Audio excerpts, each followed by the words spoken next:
Assalamualaikum warahmatullahi wabarakatuh. Perkenalkan, nama saya Tajudin Riana.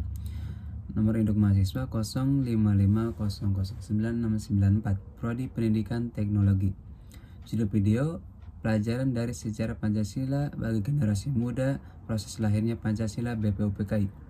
Tentu berikut adalah penjelasan dengan tema pelajaran dari sejarah Pancasila untuk generasi muda yang fokus asal-usul dan isi Pancasila.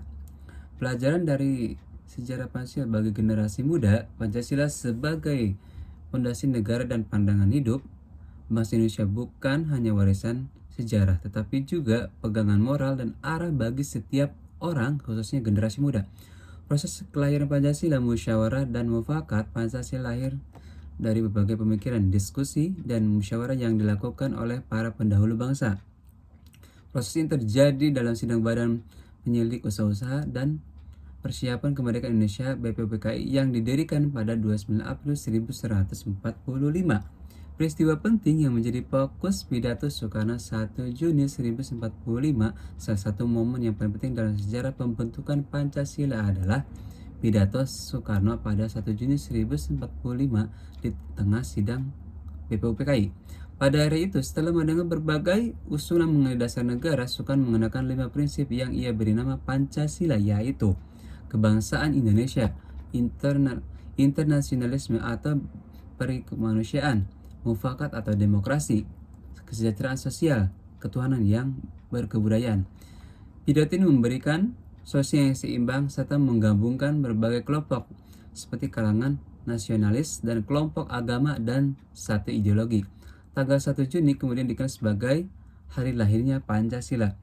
Pelajaran yang bisa diambil mengutamakan persatuan di atas kepentingan kelompok dan generasi muda harus mampu bersatu. Nilai-nilai Pancasila penting bagi generasi muda di era digital dan globalisasi. Menghadapi polaritas dan hoax, sila ketiga dan 4, arus informasi yang cepat dan kecenderungan terbelah di medsos. Prinsip musyawarah dan mufakat demokrasi untuk melindungi perpecahan dan membedakan berita yang benar dari yang palsu.